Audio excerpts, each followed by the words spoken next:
ma'am टुपी से फजबरा टुपी से लोटस ताजमहल की वारी फेमस हुए वारी अखोई मैम खादीदनको आग्रा फोर्ट की वारी से खादेब welcome to Agra fort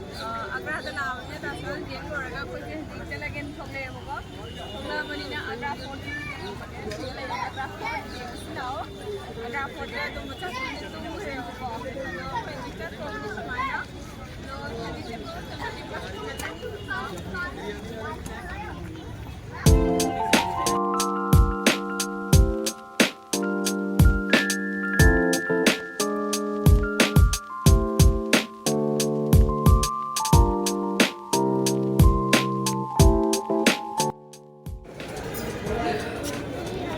ma'am टुपी से फजबरा टुपी से लोटस टेम्पल लौरनी लोटस टेम्पल से लौरपी नुचासे साद्रे नोंदी मंग्रे लोटस लाल किला लाल किला नुचादी सादेको सॉरी लाल किला किलानी आग्रा फोर्ट दिल्ली की लाल किलानी आग्रा की किलानेवा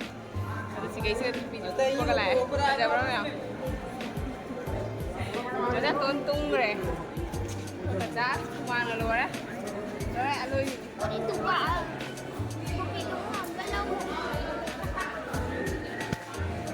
tiket kamu wali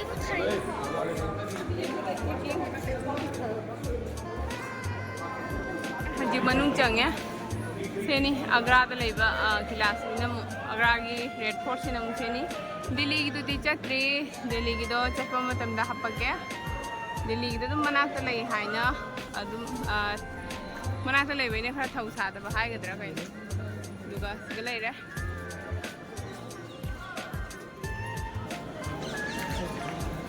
India gate cameraman तानबदो अदुमाइना सिगदी टूरिस्ट गाइड तानदना लोर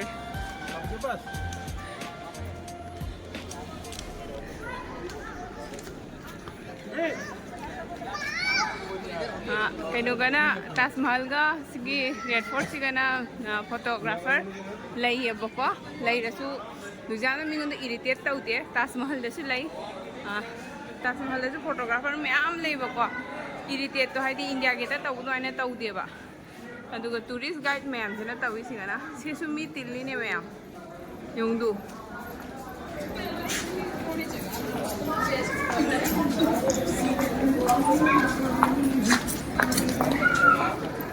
मल्लेदा हानगी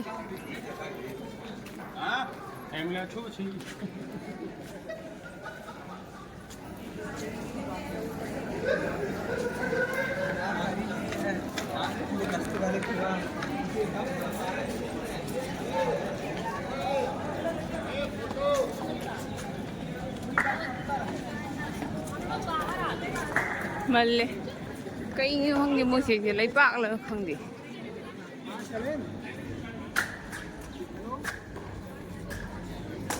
लई पाक ni मैम सिटी तू लई पाक ngang ba के चेक ने बा चेक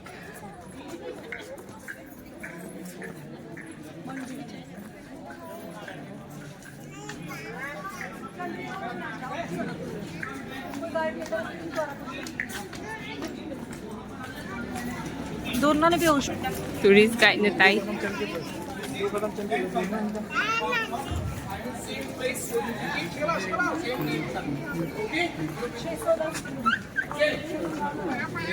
भैया 3 बजे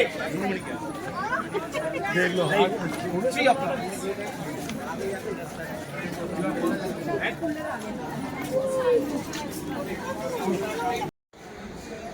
मोई असी से अंत कनो तौद्रे नत्रा हजी नोंग ताब वाटपनरबेन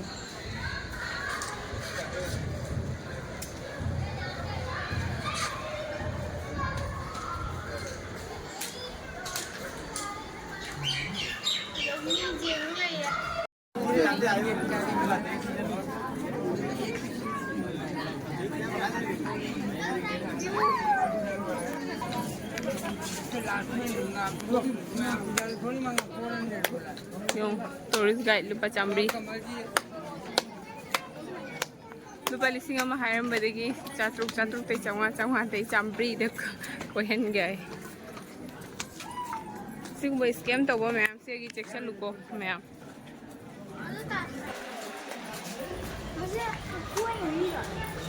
कोई नहीं बाजार ते आमा बाजार ते आले हो मा मीना बाजार की वारी तइबो मैम मीना बाजार रो कइनो नेबो मीना बाजार हैना हाबसे चलुरगा दे खोई मॉल टाइप तो रमे खोई लेदर गुंबा अदि मार्बल गुंबा जोन फमनेबा अदुगी वारी तइबा असिनी मैम आग्रा फोर्ट हाइबो सिगा वारी दि दुम गूगल ले लोइने फंगनी को से सिगा लइरे हानगी मतमगी मोगी राजा रानी ने लैरंबा फारगा थंबा लान सोनबा मतमदा अदि मोने लैहिदबा अदुंबा मयामगी निंसिंगुदा मोने साबनी अदुगा ताजमहल ले चटपना मु तोंगानबा फीलिंग अमा फावी ताजमहल दि साथिना नुसी हाइदि वारी दोको हेलो सेनी सिगा कई लेबो हंदे सिगा मी याम चांगे सिगा कई लेबो सिगा कई लेबे सिगा मी याम चांग कछु लेते समायना सुनतें फम नाव से लेते ला सिगा व्यू जेंगे व्यू सिगा की व्यू जेंगे मैं आग्रा फोर्ट आइना आदा इरेगा ले आग्रा फोर्ट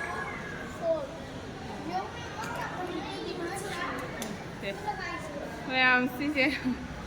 पानी व्यू ये ताजमहल है ओहो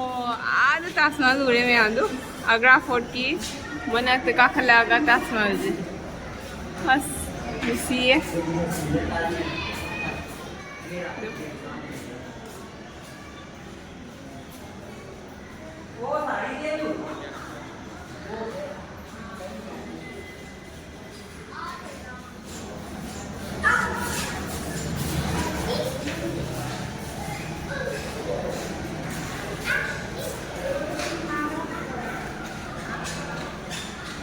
ये ले रहे मैम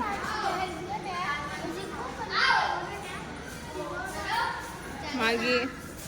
मुगल की निंथौना मागी जस्टिस फंगनबगी दमकता हाइने खोतर से ले रहे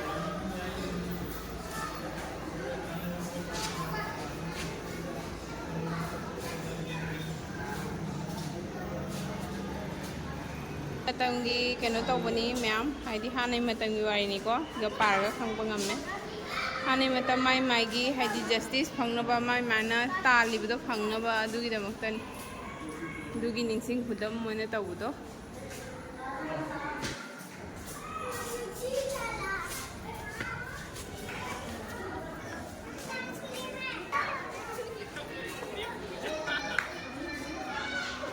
निक्से कई ये क्या है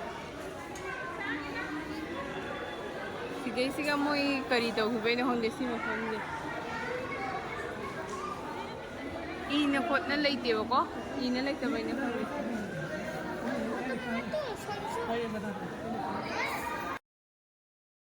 जैसे दबा हुआ है फैन जैसे दबा हुआ है ना वो क्या है हाँ फारा लगा हुआ है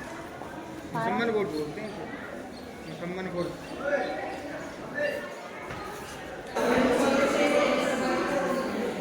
कदौबैनो इसिंग चेन्थबैरो कदौबैनो इरगा थमदे अदुना खंग्रे मैम इसिंग चेन्थबगी माल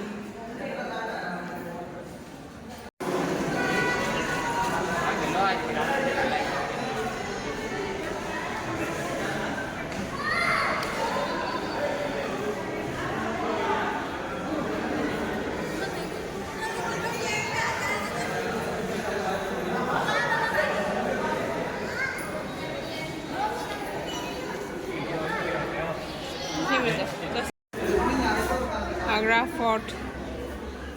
अकबर ने सारंबनी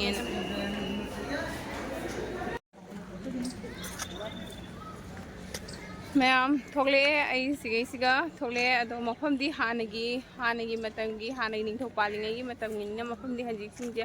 मंथरे एबको मफमसे अदुगा फजै फजबदी फजै मैम पुनमक लाई टूरिस्ट प्लेस इना मीसु जाम तिल्ली अदो अग्रा बुदी मानदे अग्रा ना बुदी मैम हेली अदुना मैम ब्लॉग से मतंग सिगा लोइसलगे अदुगा हाइदी आइसु अग्रा फोर्ट की वारी से फजना खंगदेबको अंगासाय इरगा थेतपदुगा हाइदी अकबरना सारमनी अदुमाइन हाइदुनी अदो मोइगा अखोइसु हाइदी हंजिकसे गाड़ी फाद्रोबनिने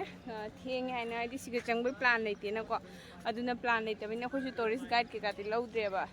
ताजमहल की वारी दी फेमस ओबे वारी निना खो म्यामना खंगिदनको अदु अग्रा फोर्ट की वारी सिदी खंगदेबा अग्रा फोर्ट से इदी अग्रा दला खंगिनेबा अग्रा फोर्ट लेयना मोइना टूरिस्ट की शो तौरगा अदुगा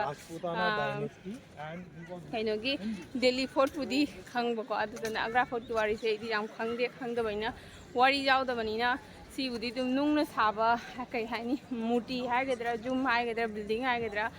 दुम नुंगना साबा चपचा मानबा तैना वारी दो हाइदी फीलिंग द लबोम खंगदेबको मयाम दी लई मोइगी हाइदी जंगफम खोतमम दो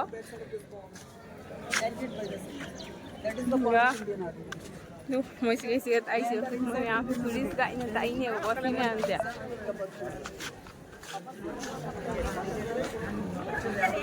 दोनी मैम दुबाइना हाइदी वारी दो फजना खंगागा ओइदी महाउदो चुपना हाइदी फजना एंजॉय तवदबको अदुदना मैम थोले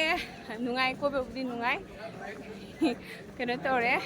कोरे दुगा हजि हल्लनी फ्रेंडी बस ता हल्लनी दुना मैम हाइदी मखा ताना कोइ हजि जुमदा हल्लगे आइना तौरी अदो अग्रा फोर्ट की ओइनदी साइदा थोए लोइसलगे अदो इस्नाउ मैम चैनल से सपोर्ट तौबिउ चैनल से सपोर्ट तौबिदना दुम मथंग अंगम हापकपा आइदु ngamlo होनागे अदो इस्नाउ मैम सपोर्ट तौब लेपिनु थैंक यू मैम अना ब्लॉग से लोइसलगा थोप मतमदा सी फैमिली से फोटो काके तो अखोदी माइ माइ थोप थोनापना आई हस्बैंड जी ममांग चट्रबनेबा अइना गाय खोने मीने फोटो काके हाइने थोइने कौरगा दुगैदी गाइहल्लगा अइसे मोइदे फोटो तो काफल्लेबको अदु मीने हाइरकपने नुंगाइरोय हेना मोइ खंगनि करि खल्ला अइगोंदा हाइरिबा अदु मयामसु सुमाइने एक्सपीरियंस से थेंगनाबा याउनाब्रा अंगकनि अइदि नहाजु लोटस टेम्पल सुमाइने तौइको अदु असिगसु अयुगसिगने फोटो कामसे कामिनेसि फोटो कामिनेसेना अदुनि चिनाउ म्याम दु एक्सपीरियंस निको अदुदो इस्ताउ म्याम खतना शेयर तौबिउ मसिगने दिबा